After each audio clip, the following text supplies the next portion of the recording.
वज़ीर आला रेवंत रेड्डी ने कहा है कि क्रिकेटर मोहम्मद सिराज को डिग्री की तालीम न रहने के बावजूद हुकूमत ने उन्हें ग्रुप 1 की मुलाजिमत फराहम करने का फैसला किया है।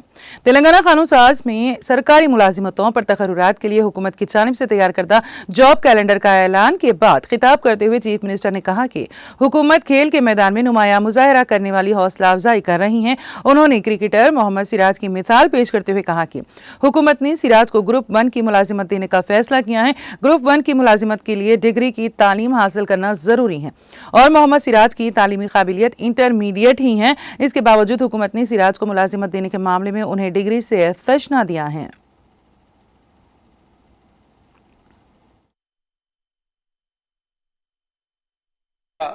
మనం ప్రభుత్వ ఉద్యోగం గ్రూప్ 1 అతని ఎడ్యుకేషన్ క్వాలిఫికేషన్ లేకపోయినా ఎగ్జామ్షన్ ఇచ్చి నేను పదే చెప్పిన చదువు కంటే కూడా క్రీడలలో రాణిస్తే తప్పకుండా ఉద్యోగ భద్రత ఉంటుందని ఇంటర్మీడియట్ పాస్ అయిన సిరాజ్కు మనం ఇస్తున్న గ్రూప్ 1 జాబ్కి యాక్చువల్గా డిగ్రీ క్వాలిఫై అయి ఉండాలి। మనం ఆ ఎడ్యుకేషన్ కూడా ఎగ్జామ్షన్ ఇచ్చి మరి మనం సిరాజ్కి ప్రభుత్వ ఉద్యోగం ఇవ్వడం జరిగింది।